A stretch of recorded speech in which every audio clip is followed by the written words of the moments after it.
Evolución, realidad o creencia.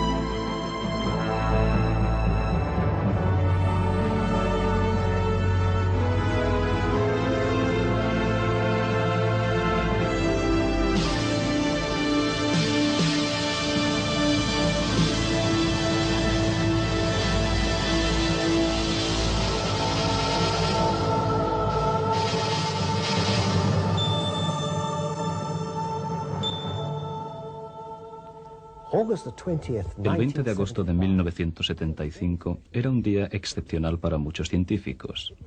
Era la fecha en que iba a realizarse el lanzamiento de la nave espacial Vikingo I hacia Marte. Mientras que los equipos de técnicos iban instalándose delante de sus ordenadores, aparatos y pantallas, se procedía a la última verificación de la nave. Todo estaba preparado. La cuenta atrás había empezado. Era el comienzo de una aventura espacial de gran envergadura y de suma importancia, con la que quería demostrarse definitivamente que la vida podía desarrollarse a partir de una materia inanimada si se daban las condiciones favorables necesarias. La ley fundamental de la biología afirma que la vida solamente puede provenir de la vida.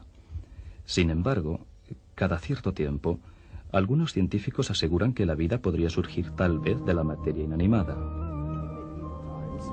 En la Edad Media, por ejemplo, el mundo de la ciencia estaba convencido de que las larvas y las moscas procedían directamente de la basura y de los detritus. Esta creencia estaba tan arraigada que el célebre investigador Francisco Redi tuvo que demostrar en 1668, por medio de un simple experimento, que era cierto que las larvas y las moscas se reproducían en los detritus, pero no procedían de ellos. Para lo cual metió 3 trozos de carne en 3 frascos distintos. Tapó el primero con un trapo delgado, el segundo con una hoja de papel y el tercero lo dejó abierto. Las moscas se metieron enseguida en el frasco abierto y se posaron sobre la carne en descomposición. Otras moscas, como no podían meterse en el frasco tapado con el trapo, pero en cambio sí podían oler la carne, se posaron sobre el trapo. El papel que cubría el tercer frasco no solo les impedía entrar, sino también oler la carne, de forma que las moscas no se aproximaron a él. Al cabo de cierto tiempo aparecieron gusanos en la carne del frasco abierto, e igualmente en el trapo que tapaba el segundo frasco. Pero la carne en descomposición del tercer frasco no tenía ningún gusano. Era evidente que las moscas habían puesto los huevos en la carne del frasco abierto, pues allí habían surgido los gusanos. Las moscas no pudieron llegar a la carne del segundo frasco, tapado con un trapo, pero la pudieron oler. Por esto pusieron los huevos en el trapo. Y como el frasco tapado con papel no desprendía ningún olor a carne, no atrajo a las moscas y por consiguiente no hubo gusanos. Sin embargo, 2 siglos más tarde, todavía había científicos que creían en la generación espontánea, pero esta vez se trataba del mundo microscópico de las bacterias y de las algas. Parecía que no provenían de ningún sitio, y mucha gente creía que eran generadas por la materia en la que se encontraban. Louis Pasteur, uno de los científicos más insignes de todos los tiempos, no participaba de esta teoría. Estaba convencido de que la ley fundamental de la biología, solamente la vida puede generar la vida, se aplicaba de la misma manera a las bacterias que a las larvas o a las moscas, y también a todo el conjunto del mundo viviente. Para probarlo hizo un experimento delante de un público completamente incrédulo. Tomó un primer frasco, introdujo en él una especie de caldo, lo esterilizó y lo selló todo. No apareció ninguna bacteria en este ambiente vital. Tomó un segundo frasco, provisto de un cuello en forma de S. El polvo y las partículas portadoras de bacterias quedaron bloqueadas en el cuello, pero ninguna bacteria llegó al caldo. El mundo científico tuvo que rendirse a la evidencia e inclinarse ante estos hechos. Un siglo más tarde, se creyó nuevamente que la vida podía nacer a partir de la materia inanimada. Esta vez se pensaba que hace muchísimo tiempo la primera forma de vida nació a partir del gas y de sustancias químicas. Este es el motivo por el que, ese 20 de agosto, todos los ojos estaban fijos en Marte, pues su atmósfera y su clima, aunque sean extremadamente fríos y secos, recuerdan más que ningún otro planeta la atmósfera y el clima de la Tierra. Se tenía el presentimiento de que Marte, una especie de laboratorio natural flotante en el espacio, podría proporcionarnos la respuesta a la cuestión de saber si la vida puede nacer de la materia inanimada. De forma que ya no se dudaría nunca más sobre esta cuestión si se descubrían vestigios de vida en otra parte. La nave espacial Vikingo transportaba a bordo uno de los milagros de la tecnología moderna. Un laboratorio científico en miniatura, en un cubo de 30 centímetros de lado, capaz de funcionar a la perfección en todos los experimentos espaciales, como si se tratase de experimentos llevados a cabo en la Tierra por cualquier universidad actual. Este aparato prodigioso se posó en la superficie de Marte y enseguida empezaron los experimentos.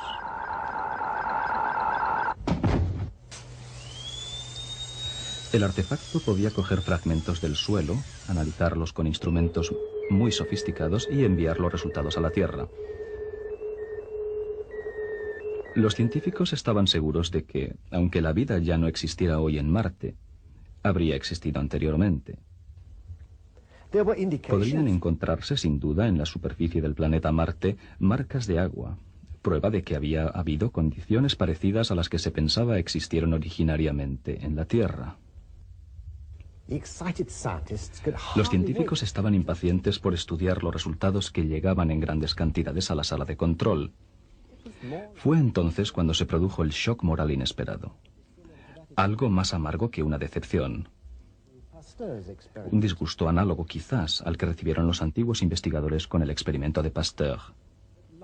Estaban tan convencidos de que la vida podía proceder de la materia no viviente que les pareció casi inconcebible que el suelo de Marte fuera estéril. No solamente no se descubrió ninguna huella de vida presente, sino ni tan siquiera la prueba de la existencia de una posible vida anterior. Se comprobaron los resultados numerosas veces, pero la respuesta fue siempre la misma.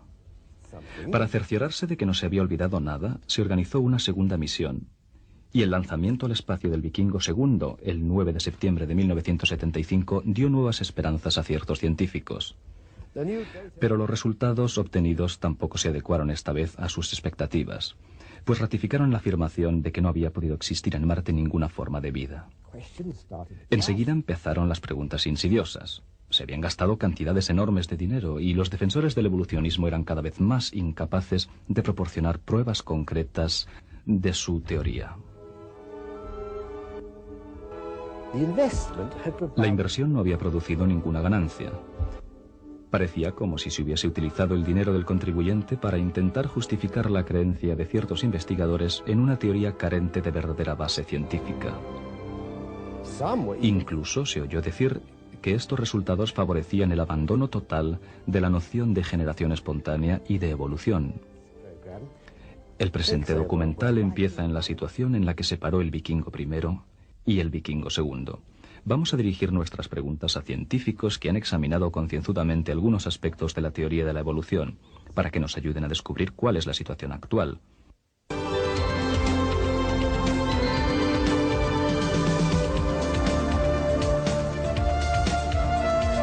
Mucha gente imagina que los fósiles de animales constituyen la prueba de que se ha producido una evolución en tiempos pasados. Para determinar si esto sucedió ciertamente, vamos a preguntar a la ciencia que trata de los fósiles, es decir, la paleontología. El profesor Roberto Fondi es especialista en paleontología e imparte clases en el Departamento de Ciencias de la Tierra en la Universidad de Siena, en Italia.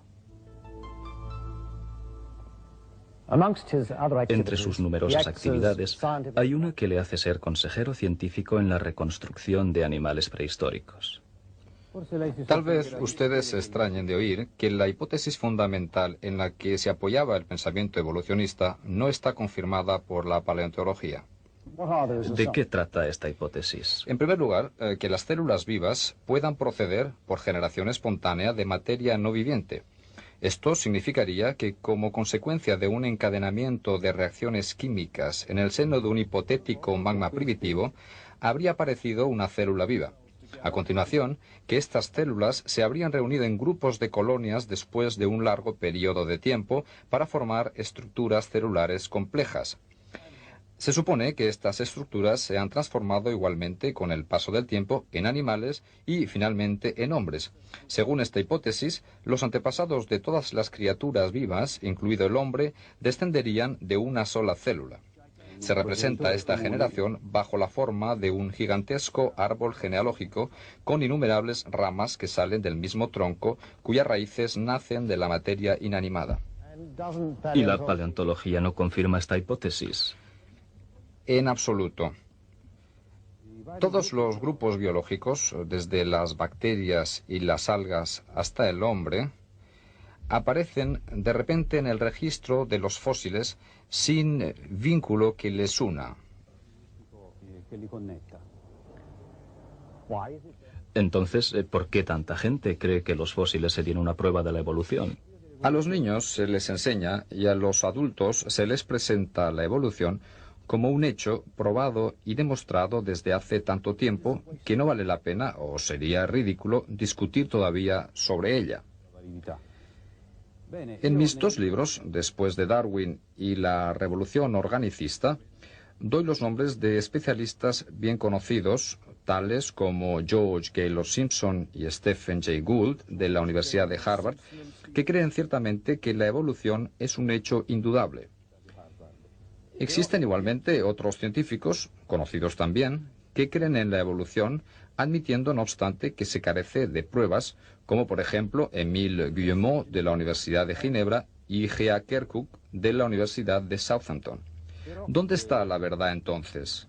Bien, existe un libro que cuenta la historia del pasado, las rocas y los restos fosilizados que se encuentran en ellas. A los paleontólogos les toca descifrar ese libro y darnos la respuesta.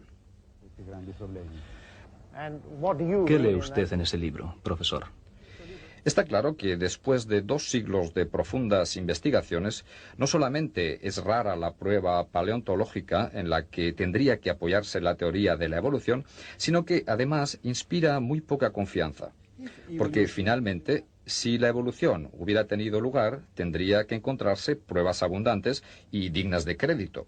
Los museos estarían a rebosar de fósiles representantes de las transiciones entre los diferentes grupos biológicos. Pero la realidad no es esa. Y además, no hay ningún motivo para pensar que esta situación de ausencia de pruebas vaya a cambiar en lo sucesivo. Los pocos fósiles que pretenden mostrar una especie de cadena evolucionista, como los anfibios Itiostega y Simuria, y el reptil Probenioinatus, el pájaro Archaeopteris y el mono australopiteco llamado Homo habilis, están muy lejos de ser concluyentes. ¿Y la pretendida evolución del hombre? La idea de una evolución gradual del hombre a partir de criaturas como los monos australopitecos no tiene ningún fundamento y tiene que ser rechazada absolutamente. El hombre no es el eslabón más reciente de la larga cadena de la evolución. El hombre representa un tipo de criatura que ha existido sin ningún cambio sustancial desde su primera aparición. La justificación de mi afirmación se encuentra explicada claramente en mis libros. Entonces, ¿cuál es su conclusión, profesor? Simplemente esta. Sería posible hacer mucho más progresos en biología y en otras disciplinas si se hiciera un esfuerzo por abandonar el callejón sin salida del mito evolucionista para volver a los métodos fecundos de la morfología de Aristóteles, de Linneo, de Cuvier, etc. Linneano, Cuvieriano e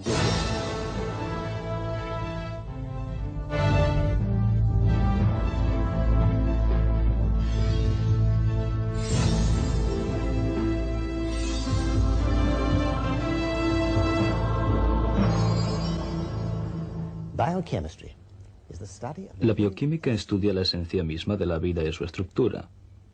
Penetra en el interior de la materia. en el núcleo de la célula viviente. Actualmente no hay nadie tan cualificado como el científico bioquímico para enseñarnos si una forma de organismo vivo podría transformarse en otra forma de vida. He aquí al profesor Sermonti, especialista de fama internacional en genética, biología molecular y bioquímica. Preguntémosle qué piensa de la evolución. Profesor, a la luz de la biología molecular moderna, ¿cómo concibe usted la teoría de la evolución? Los nuevos descubrimientos en biología molecular han modificado notablemente nuestras ideas referentes a varias cuestiones, principalmente a la teoría de la evolución. ¿Podría precisar de qué forma? Los resultados obtenidos en biología molecular y en genética han demostrado que lo que pretende el evolucionismo, es decir, que las mutaciones encuentran su fundamento en la selección natural, es simplemente falsa. Lo único que hace la selección natural es eliminar las novedades derivadas de las mutaciones. La selección natural produce un efecto estabilizador en la vida. Natural selection has a stabilizing effect on life. No obstante, los fósiles muestran que los animales y las plantas eran diferentes en tiempos pasados, por lo tanto han tenido que cambiar. No es verdad. Es un error creer que si en otros tiempos los seres vivos eran diferentes a los de hoy, estos últimos serían una derivación de los que han desaparecido.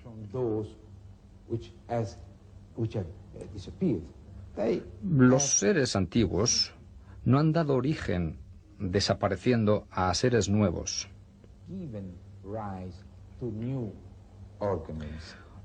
Todos los especialistas en biología están de acuerdo en este punto. Nadie sostiene que los mamíferos se derivan de los dinosaurios. Además, esto es imposible. Es una concepción totalmente falsa. El hecho de observar la existencia en el pasado de seres vivos diferentes no significa de ninguna forma que nosotros descendamos de ellos. La teoría de la evolución pretende que ciertos organismos todavía más primitivos que las bacterias hayan evolucionado durante un lapso de tiempo considerable hasta llegar al hombre. ¿Qué piensa usted de esta teoría, profesor? Es una teoría ridícula e imposible. No hay nada que pueda permitir a un organismo transformarse en hombre. Pero más importante todavía es que lo que aparece como un organismo simple es, de hecho, una realidad biológica muy compleja.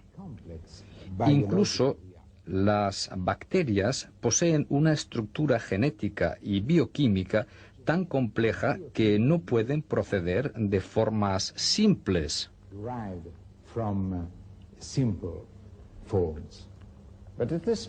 ¿Significa esto que todo lo que es viviente ha sido complejo siempre desde sus orígenes? Exactamente. Es lo que nos enseña precisamente la biología molecular y la genética. La complejidad existe desde los orígenes. Por ejemplo, el estudio que hemos empezado del núcleo de la célula muestra que el sistema responsable de la producción de las enzimas, sin las que la síntesis de proteínas no puede producirse, es idéntico desde la bacteria hasta el hombre. De la misma manera que los mismos tipos principales de criaturas y de plantas existen hoy y antiguamente. Así, está claro que el mismo mecanismo complejo de la vida ha existido desde el inicio. Esta es la mejor prueba para el especialista en genética. Una última pregunta, profesor. ¿Cuándo hizo su aparición el hombre? El hombre, no hay ninguna prueba de que el hombre proceda de otro animal anterior. Lo que podemos decir, observando los cromosomas o el ADN del hombre DNA y comparándolos a los de otras especies, of other es que el hombre es un ser original, no procede de ninguna otra especie. La genética rechaza totalmente la idea de que el hombre sería una criatura reciente procedente de una forma anterior diferente. cannot be supported by genetic data at all. Uno de los problemas con los que se encuentran los geólogos es el árbol fósil del que existen algunos ejemplares en Australia, en América y en otros lugares diferentes. Se puede comprobar que algunos atraviesan verticalmente varios espesores de hulla. He aquí uno, por ejemplo, que se encuentra en una mina de carbón de Birmingham, en América del Norte. Pueden llegar incluso a medir 12 metros de altura y atravesar varios bancos de rocas. Este esquema da una idea de tales casos.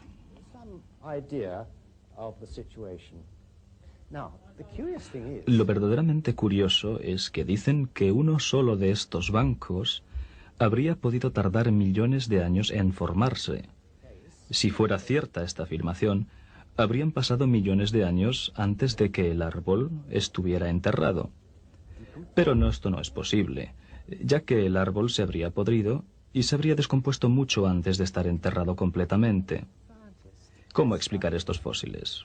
Un especialista se ha decidido a investigar todo lo referente a este caso, y el episodio que vamos a ver nos dará una idea de las implicaciones sorprendentes de sus conclusiones.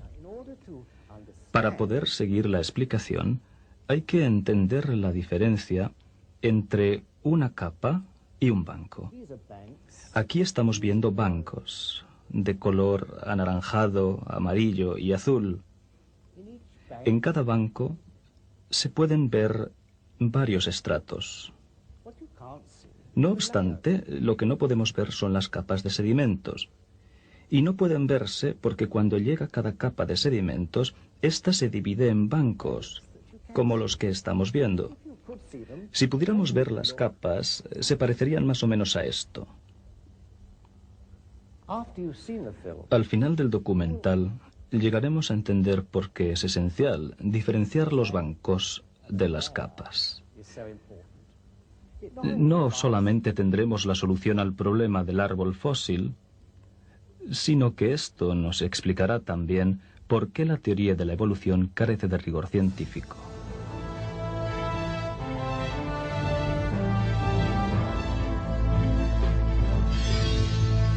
Las rocas, un verdadero drama.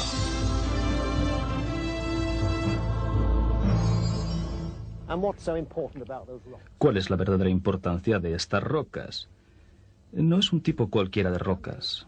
Están compuestas principalmente por pequeñas partículas de sedimentos. Por eso se les llama rocas sedimentarias. De hecho, estas rocas recubren las 3/4 partes de la superficie terrestre. Pero lo más curioso es que todas ellas se han formado bajo las aguas. Cuando bajó el nivel del agua, los sedimentos estuvieron expuestos al aire libre, se secaron y se convirtieron en rocas. Fijémonos en este acantilado. Está dividido en bancos. El banco de piedra arenosa está pintado de amarillo, el banco de arcilla es el azul y el banco calcáreo es el anaranjado. Cada banco se divide igualmente en estratos. Estas líneas horizontales son los estratos. Para poder entender la increíble historia que este documental va a presentarnos, tenemos que examinar minuciosamente estos estratos. Están dispuestos de modo riguroso. Las partículas más grandes se reúnen en la parte inferior del estrato, mientras que las más pequeñas van a parar a la parte superior.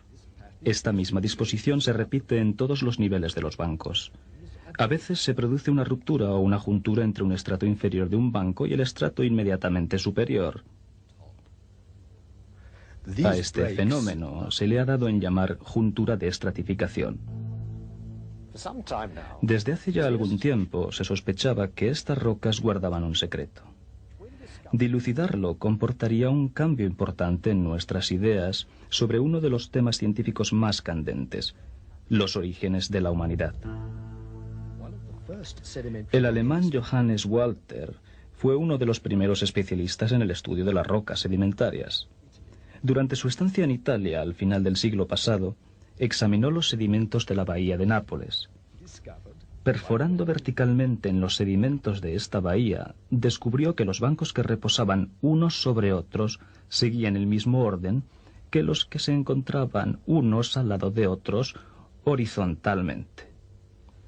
El orden de los bancos que podían verse en horizontal unos al lado de otros yendo de la costa mar adentro era el mismo que el orden de los bancos verticales.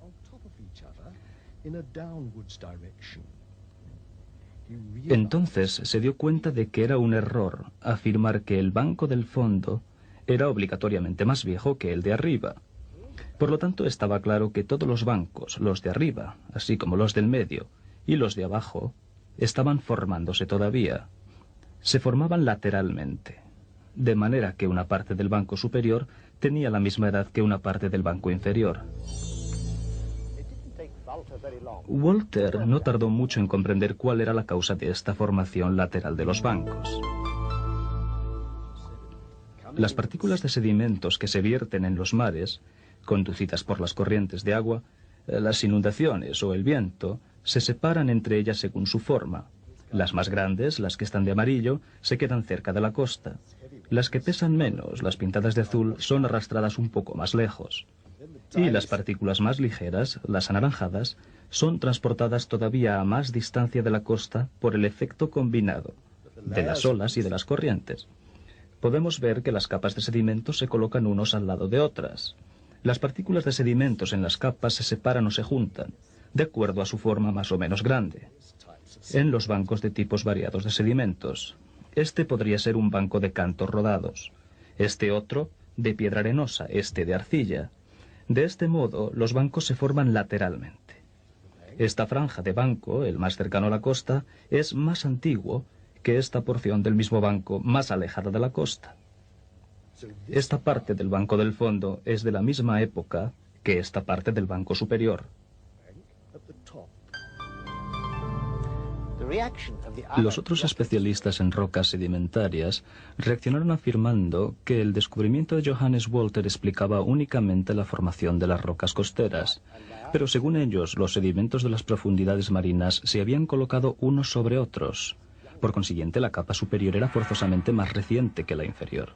En este acantilado, formado probablemente por sedimentos en el fondo del mar, se cree que el estrato del banco del fondo es mucho más antiguo que el estrato de arriba, aquí. ¿Por qué? Porque los geólogos piensan que los estratos y las capas son la misma y única cosa. En los años 70 y 80, la nave Glomar Challenger sacó varias muestras de sedimentos, excavando el fondo del Océano Pacífico.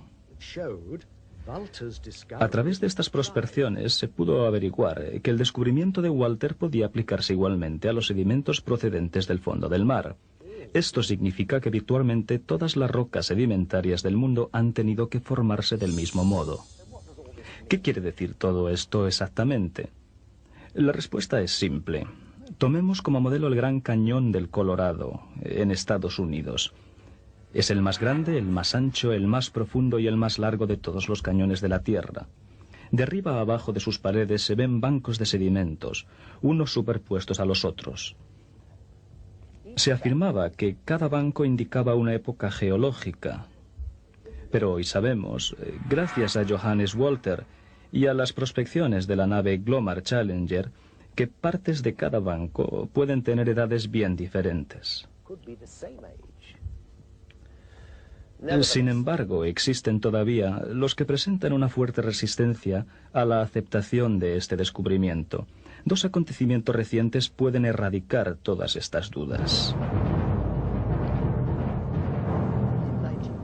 En 1980 entró en erupción el monte Santa Elena, un volcán de Estados Unidos. Arrasó un bosque inmenso cercano y produjo olas enormes en un lago próximo, el lago Espíritu. En unas pocas horas se depositaron 200 metros de sedimentos que, una vez secos, dieron origen a rocas con estratos. La explosión abrió a través de las rocas cercanas un cañón de más de 30 metros de profundidad y de 60 metros de anchura. Cuando se creía que eran necesarios millones de años para que se formaran cañones y estratos en las rocas, se vio cómo estas dos formaciones geológicas nacieron en algunas horas. El segundo acontecimiento tuvo lugar en un laboratorio. Un especialista francés en sedimentos, Guy Berthold, descubrió dos hechos de suma importancia. El primero es este: la arena que se desliza de forma continua, lo mismo sea en la tierra, en el aire o en el agua, se separa alternativamente en depósitos de partículas pequeñas o grandes que se parecen a capas, pero que no lo son. Un segundo hecho se produjo durante las experiencias que Guy Berthold dirigió en la Universidad de Colorado. Observando el depósito de sedimentos arrastrados por una corriente de agua que se mueve en un tubo de paredes transparentes, comprobó que cuando la velocidad del agua disminuía, las partículas sedimentarias grandes se depositaban solas, mientras que cuando aumentaba la velocidad del agua, se formaban microestratos. De esta forma, la clasificación granular repetitiva que caracteriza a los estratos no es obligatoriamente el efecto de capas sucesivas, como lo creían los geólogos, sino que puede ser efectivamente el efecto de las variaciones de velocidad de la corriente que arrastra los sedimentos. Otro descubrimiento interesante es el siguiente. Las junturas o las rupturas entre los estratos resultan de la desecación de los sedimentos. Se creía que las rupturas se debían a la interrupción de la llegada de los sedimentos. Se creía, igualmente, que la superficie del último estrato depositado se había endurecido y que años más tarde habían empezado a verterse nuevos sedimentos hasta formar un nuevo estrato por encima del antiguo. Hay que abandonar esta explicación a causa de estos dos nuevos descubrimientos. En primer lugar, como lo han mostrado las prospecciones de la nave Glomar Challenger, los sedimentos del fondo del mar no se endurecen nunca, excepto a partir de los 300 metros de espesor de los depósitos. Hay que hacer excepción de los cherts, que pueden empezar a endurecerse a partir de los 100 metros. El otro descubrimiento hecho en el laboratorio muestra que cuando baja el nivel del mar y los sedimentos húmedos se exponen al aire, sobrevienen rupturas entre ciertos estratos, según el mecanismo de desecación. De forma que estas junturas o estas rupturas no dependen del tiempo. Estos experimentos han sido controlados en laboratorio por un equipo de especialistas durante muchos meses y en condiciones rigurosas. Todo ha sido filmado y visto libremente. Estos experimentos confirman un hecho de vital importancia para la historia de la sedimentología.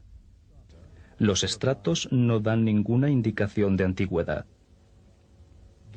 Guy Berthold ha mostrado que los estratos que podemos ver en estos bancos dependen de la velocidad de la corriente. No se superponen unos sobre otros con el discurrir del tiempo. Se forman lateralmente de la misma manera que los bancos. ¿Por qué todo esto es tan importante? Simplemente porque desde hace un siglo se han utilizado los estratos para adjudicar una edad a las rocas sedimentarias y a los fósiles que se encuentran en ellas. Ahora bien, por primera vez se ha explicado el mecanismo de la formación de los estratos. Es evidente que ya no podemos utilizar los estratos para calcular la antigüedad de los fósiles o de las rocas. Ciertos fósiles de los estratos inferiores podrían ser perfectamente más recientes que los de los estratos superiores. Aquí tenemos algunos seres marinos que viven a niveles ecológicos diferentes. Una gran cantidad de sedimentos se vierten en el agua y todos se cubren. Con ausencia de aire pueden convertirse finalmente en fósiles. Naturalmente, los animales enterrados en el estrato superior y los del estrato inferior tienen la misma antigüedad, y ya que se encuentran en la misma capa de sedimentos. A continuación llega otra capa espesa de sedimentos, y otros seres marinos quedan atrapados. Pero lo más importante es comprender que los de arriba de la capa precedente han sido enterrados antes que los de abajo de la última capa. De forma que este fósil de arriba es más antiguo que el de abajo. He aquí el director del programa de investigación. Él mismo va a explicarnos esta cuestión. La teoría de la evolución se funda en la creencia de que una sucesión de especies fósiles, con el discurrir de largos periodos geológicos, prueba que ha habido un proceso evolutivo entre las especies. Como acabamos de verlo en los experimentos hechos en laboratorio, las capas formadas por la llegada de sedimentos han sido asimiladas erróneamente a estratos. La escala de los tiempos geológicos y la sucesión cronológica de los fósiles han sido calculadas basándose en esta interpretación errónea, la que asimila los estratos a las capas sucesivas de sedimentos. Una sola capa de sedimentos puede dividirse en partes de diversos estratos, de forma que la posición de los fósiles, lejos de ser la prueba de una evolución, indica simplemente la distribución de las especies marinas que vivían en profundidades diferentes. La teoría de la evolución, por lo tanto, no es ratificada por la geología. Todavía hay otra cuestión. Puesto que estos seres en estado de fósiles no presentan ninguna evolución del uno al otro, ¿podría haber vivido al mismo tiempo en la misma época? Hoy sabemos que no es necesario mucho tiempo para que las rocas se formen. Lo que hace falta es una cantidad suficiente de sedimentos. Por lo tanto, se puede pensar legítimamente que todas las especies podían vivir en la misma época. Lo que vemos es entonces un cementerio inmenso en la superficie de la Tierra donde reposan millones y millones de fósiles que muy bien habrían podido ser víctimas de una catástrofe. El hecho de que sus restos hayan sido conservados en grandes cantidades de rocas sedimentarias, formadas ellas mismas por la acción del agua, es una clara indicación de que esta catástrofe podría haber sido una inundación a escala de todo el globo.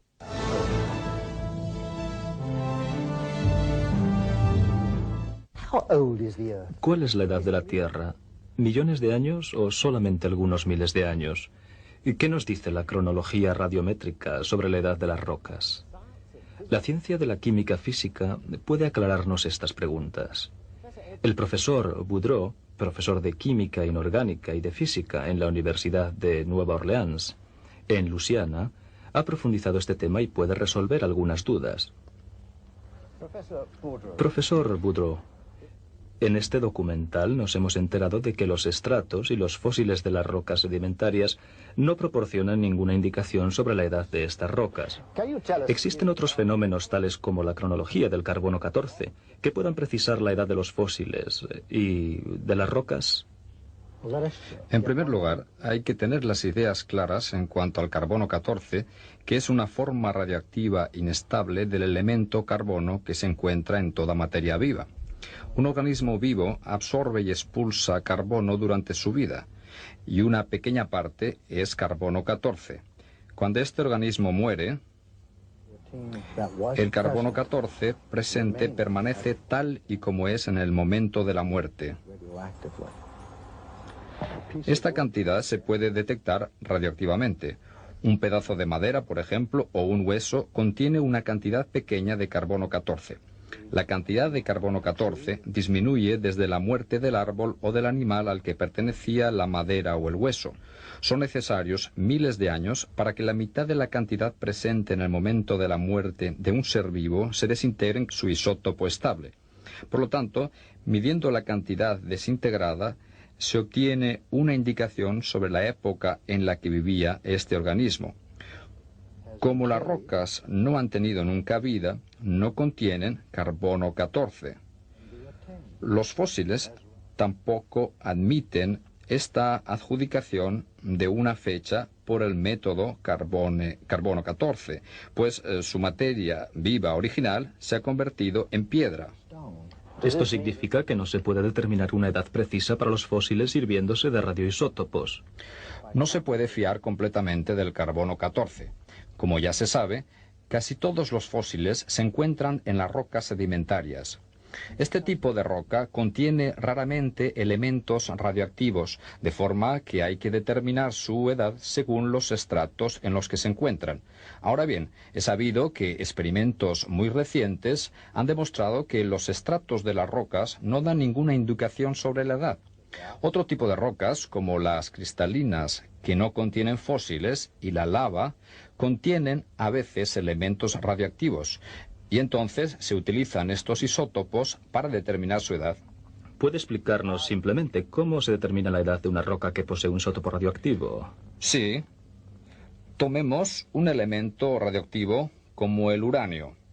Este elemento se desintegra muy lentamente en un elemento no radioactivo, el plomo. En un laboratorio se puede medir el índice de desintegración y conociendo el índice de desintegración del uranio en plomo, se puede calcular el tiempo necesario para la formación del plomo. Knowing the rate of decay, an idea can be had of how long it has taken for the lead to form. Entonces, si la mitad del uranio se ha desintegrado en plomo, conociendo el tiempo necesario para que el uranio se transforme en plomo, ¿se puede determinar la edad de la roca? Esa es la teoría. ¿Por qué dice teoría? Si es un procedimiento que se puede observar y medir, es sin duda un hecho científico. Not at all. En absoluto. Mira un poco este diagrama. Se ve un cierto número de partículas de uranio pintadas de color anaranjado y algunas partículas de plomo pintadas de color azul. Aquí tenemos que jugar con tres hipótesis principales. La primera, que todas las partículas de plomo eran en su origen partículas de uranio, pero no hay ningún motivo para creer que no había algunas partículas de plomo en la roca en su formación, ya que en las rocas existe mucho plomo natural que no procede del uranio. Sí. Tomemos el caso extremo inverso. Si en su origen esta roca contenía uranio radioactivo y no contenía plomo, el plomo que aparecería por desintegración del uranio permitiría un cálculo bastante exacto de la edad de la roca. Pero hay que admitir que un caso más verosímil, es decir, que había un poco de plomo cuando se produjo la formación de la roca, de forma que su edad sería menor que la que resulta. Existe también el problema de fugas debidas a la solubilidad. ¿Eso puede suceder? Claro, las sales de uranio y de otros elementos radioactivos son capaces de disolverse en el agua, abandonando por esto su rango. Por lo tanto, si una roca ha estado sumergida durante algún tiempo, por ejemplo, en un período de inundaciones, una parte del uranio puede haberse desprendido, de forma que la edad atribuida a cada roca con este cálculo sería más elevada que en la realidad. ¿Pueden existir otros elementos radioactivos más dignos de confianza o más fiables que el uranio? Sí, hay otros elementos radioactivos como el torio, el estroncio, el rubidio y también el potasio, pero no podemos fiarnos de ellos más que del uranio. Las sales de estos elementos son más solubles todavía que las del uranio. ¿Una inundación total de la Tierra habría podido falsear todos estos métodos? Naturalmente. Voy a darle un ejemplo del efecto del agua en la determinación radioactiva de la edad. Hace menos de 200 años se produjo la erupción del volcán Kilauea en Hawái. Un fragmento de la lava de esta erupción, que había permanecido en el agua, pasó por la prueba del método del potasio-argón para adjudicarle una edad. El resultado obtenido tenía que ser de alrededor de 200 años. Pues bien, fue de 22 millones de años. Sin duda alguna, se desprendieron de esta muestra sales de potasio que son fácilmente solubles en el agua, dándole un aspecto muy antiguo. A los fragmentos de lava procedentes del volcán Hualalai, formados en 1801, se les atribuyeron edades que oscilaban entre los 160 millones y los 3.000 millones de años. La situación no se mejora entonces. Existe otro presupuesto en la determinación radiométrica de la edad, es que el índice de desintegración haya permanecido constante y no haya variado en tiempos pasados. Sin embargo, muchos factores intervienen en la desintegración. Por ejemplo, ha podido aumentar la producción de neutrinos por la irradiación cósmica como consecuencia de un trastorno magnético terrestre o de la explosión de una supernova. La ciencia ha declarado que estos acontecimientos se produjeron en el pasado y han podido tener un efecto real en el índice de desintegración radioactiva.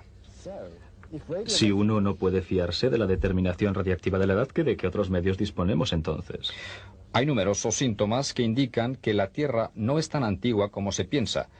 Si, por ejemplo, se confirma como hecho probado la disminución del campo magnético terrestre, se concluiría que la Tierra es más bien de época reciente. Una última pregunta, profesor Boudreau. ¿En qué momento más o menos se habría producido el Big Bang según su opinión? La hipótesis del Big Bang nació para sostener la teoría de la evolución. Sin teoría de la evolución no hay Big Bang, naturalmente.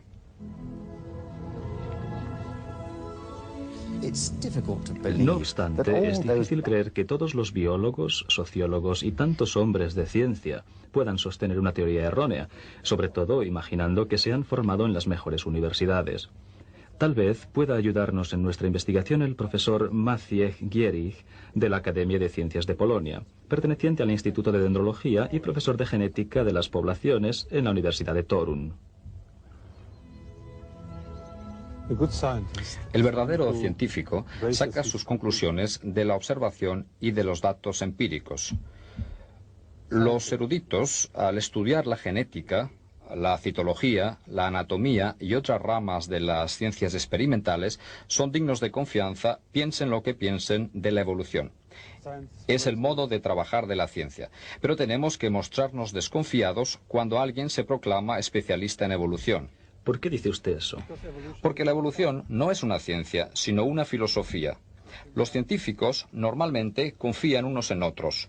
De esta forma aceptan frecuentemente lo que declaran los evolucionistas, es decir, que la evolución es una ciencia, pero no es cierto. Afirmar que la teoría de la evolución sea una ciencia es solamente una opinión de ciertos teóricos de la biología o de filósofos.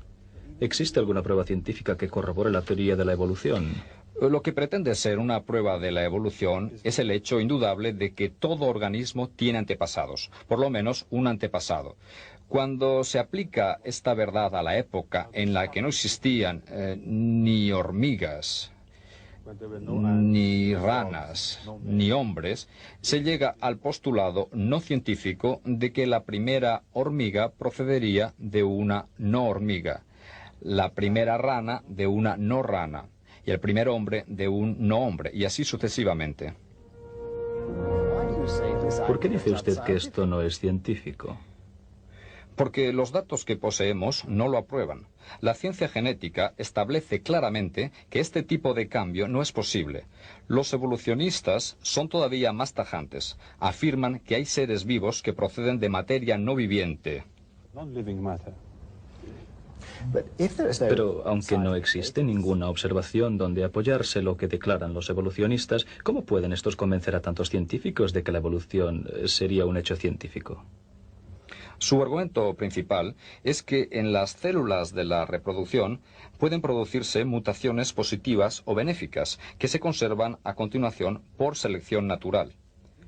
Los evolucionistas sostienen que estas mutaciones se reagrupan y llevan a una especie a transformarse gradualmente en otra especie.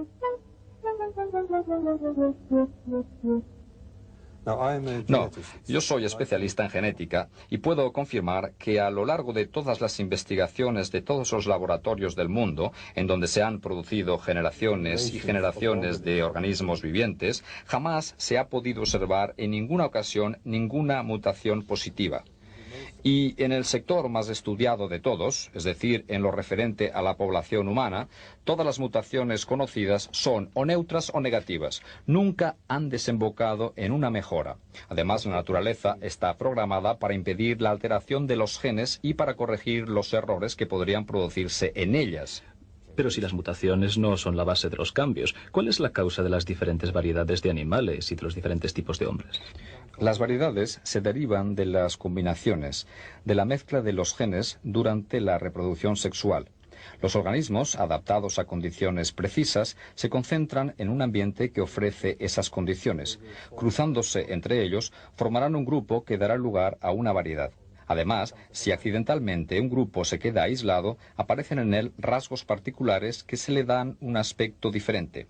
Este fenómeno se llama la derivación genética. Give it a distinct appearance. This is what we call genetic drift. Pero estas variedades ¿no representan una cierta forma de evolución? Mucha gente sostiene que a través de este proceso van a aparecer nuevos tipos biológicos, pero no es cierto. Todo lo que se produce es que se ha quitado algunos genes a la población global y la población obtenida se ha empobrecido. Ha disminuido su contenido genético. Además, si no hay nuevos genes, no hay potencial para nuevos órganos o nuevos organismos. Se obtiene solamente una variedad diferente de una misma especie. Este procedimiento se utiliza en la reproducción y cría. Por selección y aislamiento se obtienen nuevas variedades de animales y de plantas. Por ejemplo, caballos, vacas, perros y cereales, etc. Se selecciona lo que es útil al hombre o lo que presenta ciertas cualidades que encierren un interés especial para nosotros. Pero estas poblaciones son grupos restringidos, muy dependientes de las condiciones exteriores que el hombre le reserve. Si uno no se preocupa de ellos, o mueren, o si sobreviven, volverán al estado salvaje, no siendo ya una variedad distinta. Either die, or they will, if they survive, they will return to the wild state. They will cease to be a separate variety. Entonces, si las formas de vida son más resistentes en su estado natural, ¿un cambio que se produjera en la naturaleza tendría probabilidades de durar? La simple mezcla de genes en condiciones naturales o artificiales no produce nuevos genes. Para que haya una evolución, se necesitarían nuevos genes cargados de información genética. La ciencia no conoce ningún proceso natural que pueda producir nuevos genes, ya sea por aislamiento, por selección, por mutación o cruce. Es imposible. Entonces, ¿por qué se les enseña a los niños que una especie puede evolucionar y convertirse en otra? Pienso que porque el evolucionista no quiere aceptar la idea de que los genes contienen tantas informaciones útiles, es decir, las necesarias para que cada órgano pueda realizar su función precisa. Solamente desde que se ha llegado a descifrar el código genético, conocemos la cantidad de información contenida en estos genes. La ciencia no sabe explicarse cómo esta información podría aparecer espontáneamente. Se necesita la intervención de una inteligencia, y no puede suceder por casualidad. El hecho de mezclar simplemente letras no creará jamás una poesía. La biología molecular muestra claramente que en el pasado no ha podido existir nunca un organismo simple. Todos los organismos vivientes, por muy primitivos que aparezcan, son en realidad complejos y están llenos de informaciones, que han tenido que estar ahí desde el principio. Por ejemplo, el doble sistema en la proteína tan compleja ADN-ARN de la célula tiene que haber sido perfecto desde el principio, si no, no habrían podido existir los sistemas vivientes. La única explicación lógica es que esta gran cantidad de información procede de una inteligencia. Cada bacteria, cada célula microscópica está programada con tanta precisión que tenemos que suponer que la información que contiene tiene que venir de una inteligencia bien superior a la nuestra. Los evolucionistas no quieren aceptar este hecho tan evidente. De esta forma lanzan teorías que no tienen valor científico, pues no explican cómo se produce la nueva información genética.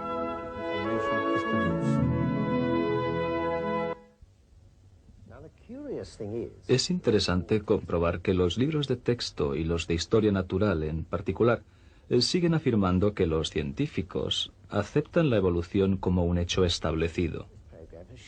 El programa que acabamos de ver presenta a especialistas y expertos que se oponen totalmente a esta idea e incluso niegan que la evolución sea una hipótesis científica. La idea de una evolución gradual de los hombres a partir de criaturas tales como los monos australopitecos no tiene ningún fundamento y tiene que ser rechazada. La dificultad se encuentra al principio. Para el genético es una prueba innegable que la evolución bioquímica no ha tenido lugar nunca. Por lo tanto, la teoría de la evolución no tiene ningún fundamento en la geología. Numerosas investigaciones muestran que la Tierra es de creación relativamente reciente. La evolución no es una ciencia, sino una filosofía. Un buen número de científicos llega a la misma conclusión. Declaran que si se sigue creyendo en la teoría de la evolución, a pesar de todas las evidencias contrarias, se debe a una razón filosófica y no científica. El nuevo descubrimiento que muestra que los estratos en las rocas se forman lateralmente es de una importancia capital. Ya no se pueden ordenar las especies fósiles en grados evolutivos. Esto explica el hecho de que nunca se hayan descubierto los lazos de unión entre los diferentes tipos de animales o de plantas.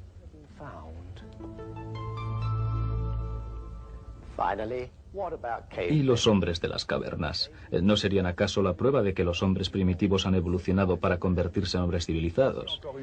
He aquí todavía una leyenda basada en la teoría de la evolución y en la posición de los fósiles en las rocas.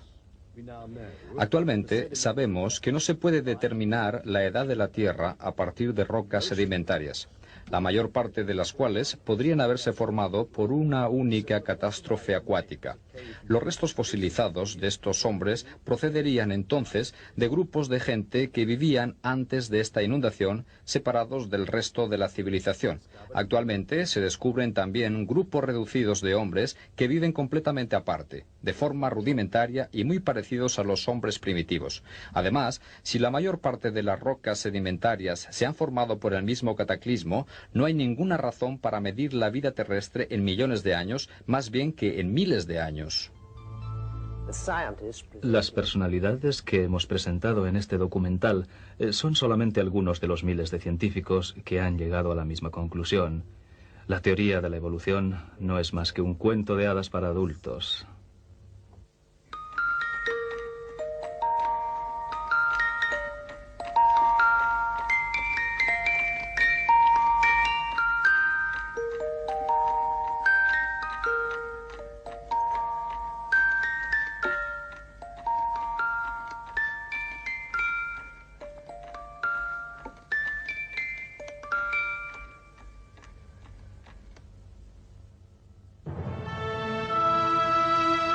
Este programa ha sido producido en colaboración con el CESCE, Círculo Histórico y Científico, organismo sin finalidad lucrativa para determinar si la teoría de la evolución es una teoría científica válida.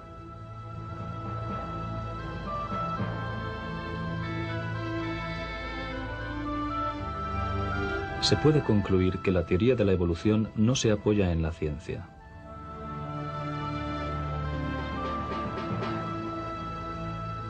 Muchos científicos y profesores han aceptado esta teoría porque creían que era un hecho científicamente probado.